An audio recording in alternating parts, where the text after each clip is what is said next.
नाज़रीन ग्रामी, इम्पोर्टेड हुकूमत के तमाम तर हीले बहाने, ताखीरी हरबे और हथकंडे नाकाम हो चुके हैं।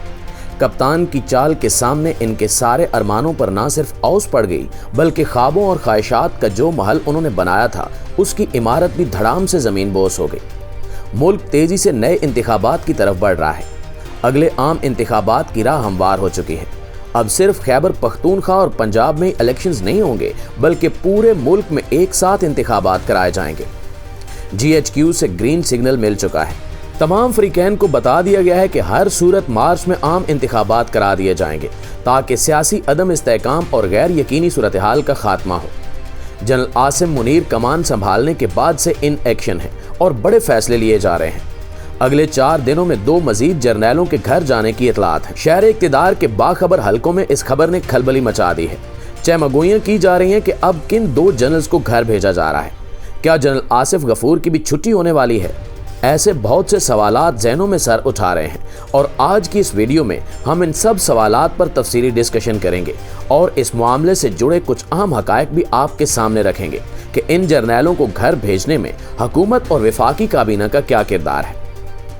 नाज़रीन ग्रामी, 21 दिसंबर को 2 असम्बलियां तहलील होने जा रही हैं। इमरान खान ने मास्टर स्ट्रोक खेल दिया है।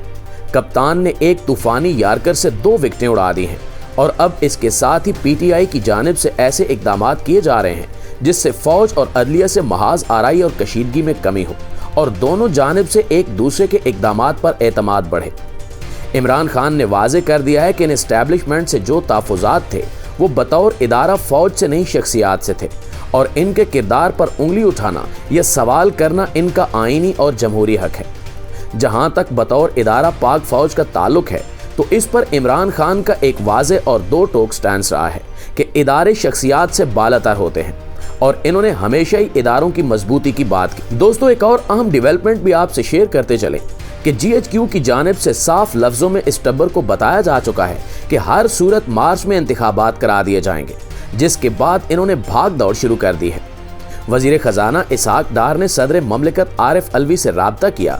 इसमें क्या बातें हुई, क्या यकीन दहानियाँ कराई गई और क्या वादे किए गए, इस सब का तफसीली जिक्र आगे करेंगे। पहले कुछ बात करते हैं PTI के सीनियर रहनुमा फवाद चौधरी की। इन्होंने अपने एक हालिया इंटरव्यू में बहुत सारे राजों से पर्दा उठाया है और वहीं एक गलतफहमी का अजाला भी कर दिया। इन्होंने चौधरी परवेज इलाही और मोनस इलाही को एक तरह से शटअप कॉल दे दी है।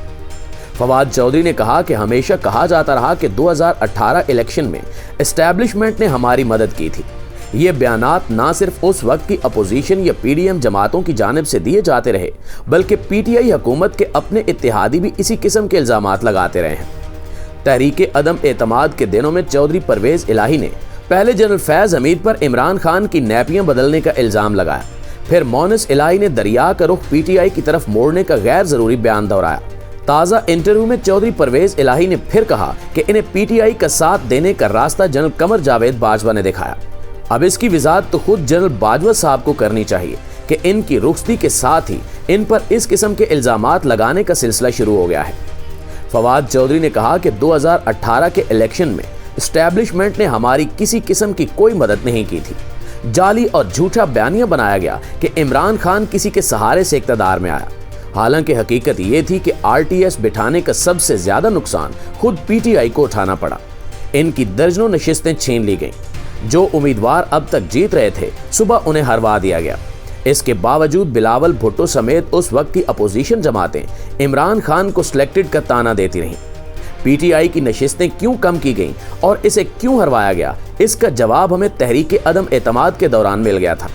चूँकि तहरीक इंसाफ की हुकूमत इत्तेहादियों की बैसाखियों के सहारे खड़ी थी, जैसे ही अदम एतमाद के दौरान हवाओं का रुख बदला, MQM और बाप पार्टी समेत तमाम इत्तेहादियों ने दौरान सफ़र कश्ती बदल ली।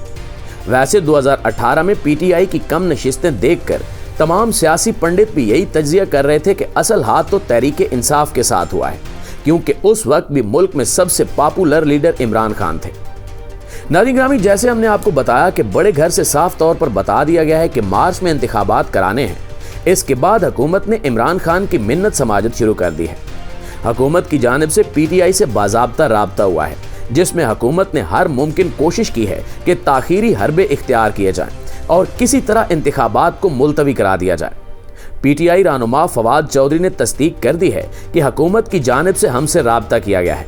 उन्होंने बताया कि वज़ीर ख़जाना इसहाक डार ने सदर आरिफ अलवी से 2 मुलाकातें की, जिसमें इसहाक डार ने कहा कि हम इलेक्शन कराने के लिए तैयार हैं, बस नवाज शरीफ से मुशावरत करना बाकी है। इसहाक डार नवाज शरीफ से मुशावरत के बाद डॉक्टर आरिफ अलवी को बताएंगे। हम लोग फिलहाल इसहाक डार की जानिब से जवाब के मुंतज़िर हैं। अभी तक सदर ममलिकत को कुछ नहीं बताया गया। वैसे लगता है कि सदर ममलिकत डॉक्टर आरिफ अलवी का ये इंतज़ार तवील होने वाला है, क्योंकि उन्होंने नवाज शरीफ से मुशावरत करनी है और मियां साहब किसी सूरत इस वक्त इंतखाबात कराने पर राजी नहीं होंगे। अगर ये लोग सीधी तरह से इलेक्शंस कराने पर राजी न हुए तो फिर घी निकालने के लिए हमेशा की तरह उंगली टेढ़ी करनी पड़ेगी। वैसे भी इस टब्बर को सीधी बात समझ नहीं आती। ये हमेशा पहले 100 जूते खाते हैं और फिर इन्हें 100 प्याज भी खाना पड़ती है। दोस्तों, PTI की जानिब से फैसला किया जा चुका है कि 2 हफ्तों तक नवाज शरीफ के जवाब का इंतजार किया जाएगा। अगर 20 तारीख तक अगले इलेक्शंस का कोई फार्मूला न आ सका तो फिर हर सूरत 21 दिसंबर को पंजाब और खैबर पख्तूनख्वा की असम्बलियां तब्दील कर दी जाएंगी। वज़ीर आला पंजाब चौधरी परवेज इलाही इमरान खान को जुबान दे चुके हैं कि जैसे ही इन्हें हुक्म मिलेगा वो 1 मिनट की ताखीर किए बगैर असम्बलियां तहलील कर देंगे। तहरीक इंसाफ ने आम इंतखाबात की जोरों शोर से तैयारियां शुरू कर दी हैं। इमरान खान जमान पार्क से तमाम सरगर्मियों की खुद मॉनिटरिंग कर रहे हैं। इस बार इंतखाबात में तमाम हलकों से तगड़े उम्मीदवार उतारे जाएंगे, जबकि इमरान खान ने अंदरूने सिंध का दौरा करने का फैसला भी कर लिया है। चेयरमैन तहरीक इंसाफ अब अंदरूने सिंध में बैठकर सूबे पर काबिज टोले पर ज़रब लगाएंगे, जबकि PTI ने मुल्क गिर अवामी राब्ता मुहिम इलेक्शन कराओ मुल्क बचाओ के नाम से शुरू करने का फैसला किया है। पूरे मुल्क में जलसे जुलूस होंगे, रैलियां निकाली जाएंगी और अवाम को मोबिलाइज किया जाएगा। अब देखते हैं कि नए इंतखाबात का ऊंट किस करवट बैठता है, लेकिन एक बात तय है कि इंतखाबात की तारीख का ऐलान इसी महीने हो जाएगा। प्यारे साथियों, चलते चलते एक और बड़ी खबर कि जनरल आसिम मुनीर के कमान संभालने के बाद लेफ्टिनेंट जनरल अजहर अब्बास और साबिक ISI chief lieutenant general Faiz Hamid ने रिटायरमेंट ले ली थी। अब वफाकी काबीना ने सर्कुलेशन समरी के जरिए इन दोनों जनरल्स की रिटायरमेंट की मंजूरी दे दी है। जनरल अजहर अब्बास की रिटायरमेंट फौरी होगी, जबकि फैज हमीद की रिटायरमेंट 10 दिसंबर से नाफिजुल अमल होगी। कुछ सियासी तज्जियाकार फैज हमीद की रिटायरमेंट की समरी की मंजूरी को भी नए इंतखाबात से जोड़ रहे हैं। इनका मौक़िफ़ है कि चूंकि फैज हमीद ने अप्रैल में रिटायर होना था, इसलिए हुकूमत डर रही थी कि ऐसा ना हो कि मार्च से पहले इंतखाबात के नतीजे में इमरान खान 2/3 अक्सरियत से जीत जाए और फिर वो फैज हमीद को आर्मी चीफ लगा दे। अब चूंकि 10 दिसंबर को वो बाज़ाब्ता तौर पर रिटायर हो जाएंगे तो फिर इंतखाबात के इम्कानात काफ़ी रोशन हैं। अब देखते हैं कि ये ऊँट किस करवट बैठता है। आखिर में अल्लाह रब्बुल इज़्ज़त से दुआ है कि वो हम सब का हामी और नासिर हो और वतन अजीज़ की हिफाजत फरमाए। आमीन सुमा आमीन। पाकिस्तान जिंदाबाद।